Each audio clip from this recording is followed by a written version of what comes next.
Hey guys, what's up? Welcome back to my channel. Today we're gonna go over my hair. I get a lot of comments on it, a lot of people wanting to know all about the color and stuff, so I figured I'd do a video on it. I want to first apologize for how I look. I did not do makeup today because the baby scratched me right under my eye and I really don't feel like putting makeup over that. And also I was starting to break out from something I recently tried, so I figured I'd give my skin a little break, but I still wanted to film for you guys. Oh, and real quick before we get started, if you haven't done so already, you know, the normal. Ring that notification bell, click the subscribe button, join the family. We're so close to 100. I'm so excited. But yeah, okay,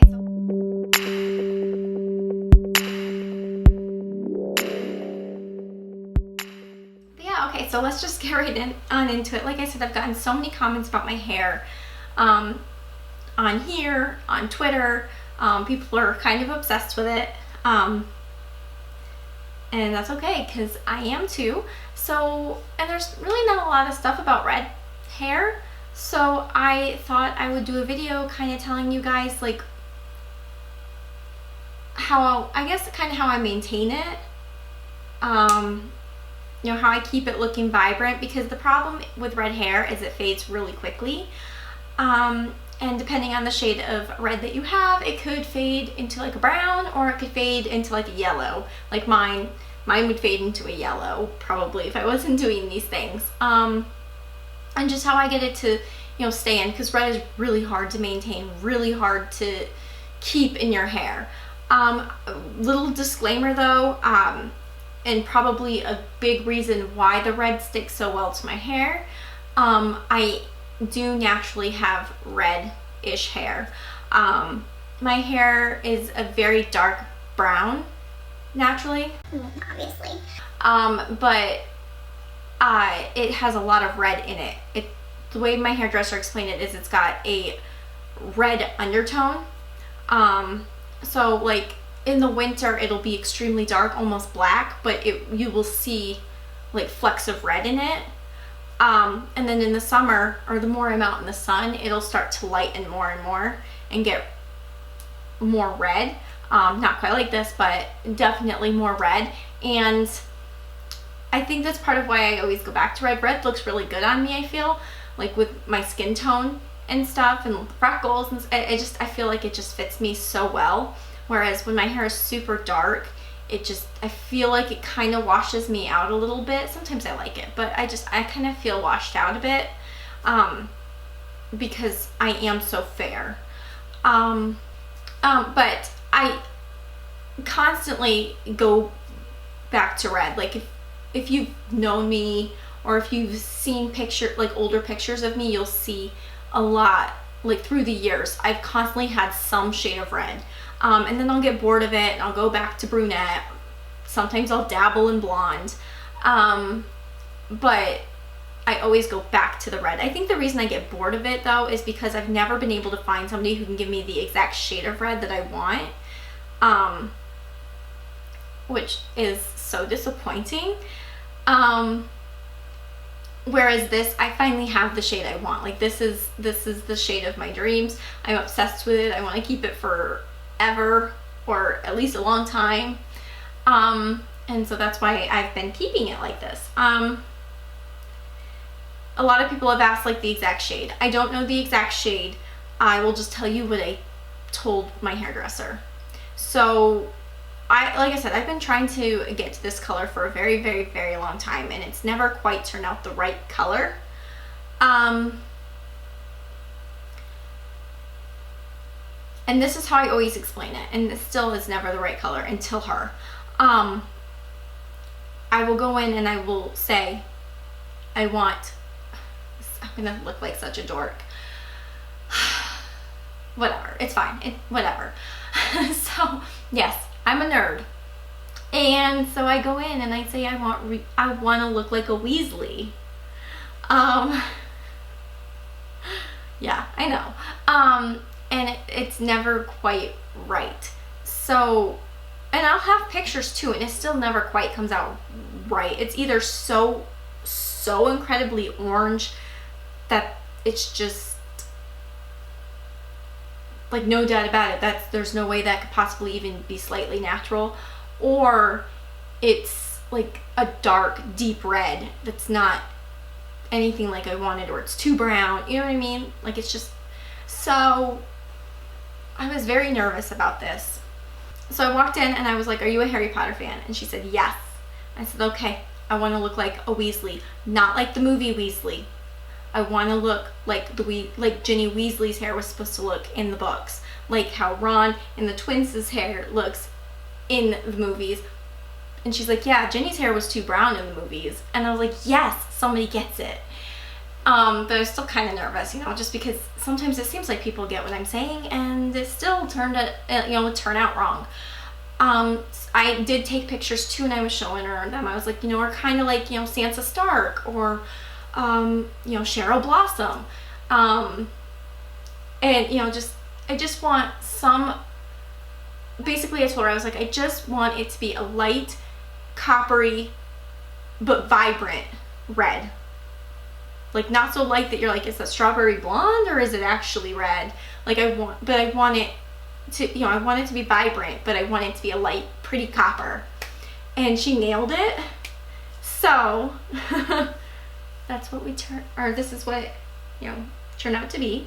It has faded a tiny bit, which is normal. It's gonna fade, but it's definitely not fading as much as it would if I wasn't doing these things. So let's actually get into the steps. Sorry for, the long story. Okay, so anyways, what I do to maintain my color.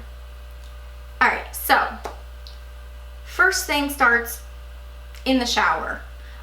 First of all, I don't wash my hair every day. I never have anyways, because my hair tends to get very dry, and if I wash it every day, it gets extremely dry. So I try to go 3 days or so. I'm trying, now that it's red, I'm trying to go more like 4 days without washing it, which has been okay. And to be able to do that, I use dry shampoo. This is one of my favorites. This is the one I have right now, and it's the Klorane dry shampoo with oat milk. And I really do like this. It works really, really well. But there are other ones that are more, and I'll have everything linked down below. But there are other ones that are more affordable. Like there's the Batista, I think it's called. And I've used that and absolutely love it. There's I think it's R & Co. Absolutely love it. Just get yourself a good dry shampoo so that you don't have to wash your hair every day, and your hair will thank you. And these tips can go for anybody, not just redheads. Like they can literally go for any color you're trying to maintain. Okay, so in the shower, I don't use this every time I wash my hair. Every other time I wash my hair, though, I use a color depositing shampoo and conditioner. The ones I have absolutely been obsessed with, and these are filthy, and I'm sorry, but I've been using them, so that's why. And it's the Joico Color Infused Minds in Copper and the shampoo and conditioner. These are so freaking good. I love these. My hair always comes out looking so gorgeous after I use them. I highly recommend them. I'm going to keep rebuying them. They're so great. And they really do help with keeping the vibrancy of your hair. The next thing I do in the shower is, and this is also not every single time, this is like a once a week thing, or like every other shampoo. I use a color depositing deep conditioner. Now, I've talked in one of my recent favorites videos, I talked about this one from Pravana, I believe it was from, I could be wrong, but that I loved. I'll link that video, but I will also put a picture of that color depositing deep conditioner here, because I no longer have it. It's gone. I have to buy more, and I will. But I've also started making my own. The hairdresser gave me some like hair dye to do it, but it's so easy. It's an overtone, really, is what you're doing, and all you do is you mix it with like your shampoo or your conditioner or something. You just mix a little bit. So what I've been doing is I mixed it all in here. So if you've ever gotten this L'Oreal Paris Elvive deep conditioner, which is really good actually and super cheap, but if you've ever gotten that, you know that it doesn't look like this. This is orange because I've mixed hair dye with it. But so now it looks like this. And basically what I did was, yeah, I just mixed hair dye with it. The hair dye she gave me, and this is so I could keep like the more orange, like coppery part in it, is this Pravana Vivid orange dye. And you just put a tiny amount, like less than an ounce in there, and mix it, and it works wonderfully.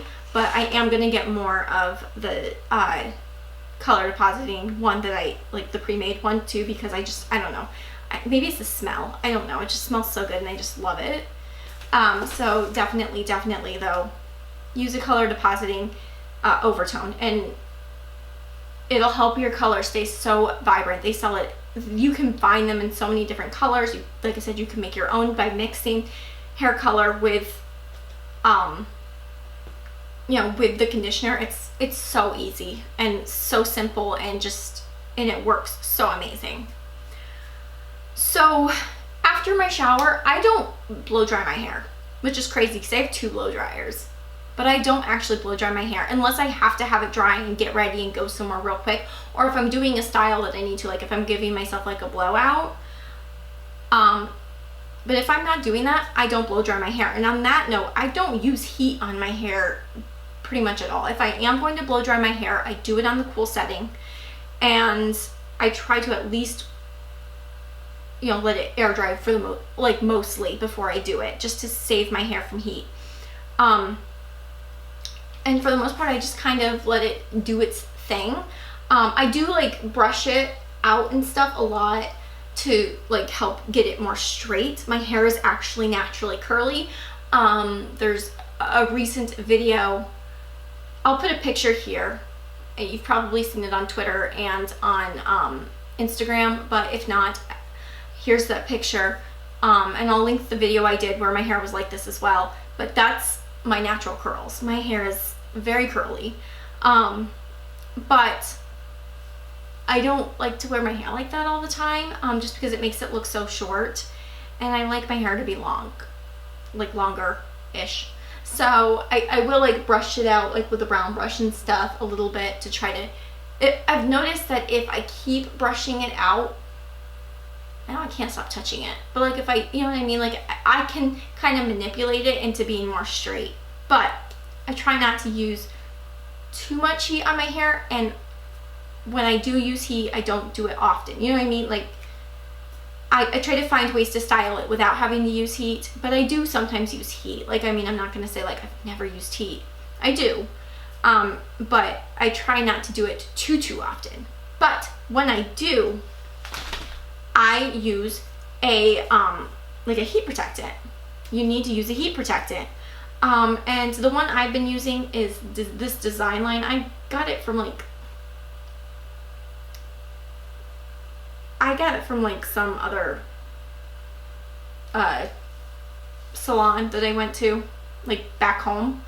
When we were visiting family, I needed my hair done, and and when I was done getting my hair done, I needed some more like heat protector, and they're like, oh, this one's great, so I got it. It works fine. There's lots of great heat protectants though on the market. Use whatever one is your favorite. Just please make sure you're using a good heat protectant. And a good way, I've heard that a good way to test a heat protectant and see if it actually works is you spray some on your hand, and then you take a blow dryer and you blow it onto your hand. And if it takes a while before you feel the heat, you've got a good heat protectant. If you feel it immediately, like it immediately starts to like burn, you don't have a great heat protectant. So little test. But yeah, this works fine. But yeah, you can find tons of different heat protectants. Just get yourself a good heat protectant and use it before you put heat on your hair. The other things that I do, kind of like the last things that I do to try to really keep my color, is I use, it's kind of like a heat protectant, but not exactly. I use shields, basically, like they're protectants from the sun. It's basically like sunscreen for your hair, and I've talked about these in the favorites video as well, but it's basically sunscreen for your hair. People tend to forget about their hair. The sun makes your hair color fade, and it can also burn your scalp. You know, they get their skin, they get, you know, all of that stuff, but they forget about this part. Sorry about the dogs, but they forget about this part. So I have two. This one was, this is from Amika. I still don't know if I'm saying that right. It's Amika, something. I don't know. I need to figure out how to pronounce it because I always do this every time I talk about the brand. But it's the Shield Anti-Humidity Spray. This helps with like humidity and UV rays. And it's really, really good. It smells really good. It doesn't like weigh your hair down or make it crunchy or anything like that. And it also helps with styling it. Like it's kind of like a hairspray. And it's really, really good. And then the other one that I use is this Aveda Sun Care Protective Hair Veil. This also filters the UV rays and it protects your hair from the sun. And this is awesome. It smells like citrus. And it just, like I said, it doesn't make your hair look greasy. It doesn't weigh it down. You just spray a tiny bit on your hair and it helps protect your color and protect your scalp. And I absolutely love it. Highly recommend it. So those are my tips, I guess, on how to prolong the life of your color, how to keep it refreshed in between colorings, and in general how to, you know, especially for redheads. And yeah, I hope I answered everything that you wanted to know about my hair. If you want to know anything else, let me know in the comments down below. And if you liked this video, don't forget to give it a thumbs up, and don't forget to watch these videos right over here and to click my face down there and subscribe. Thanks so much for watching, and I'll see you next time.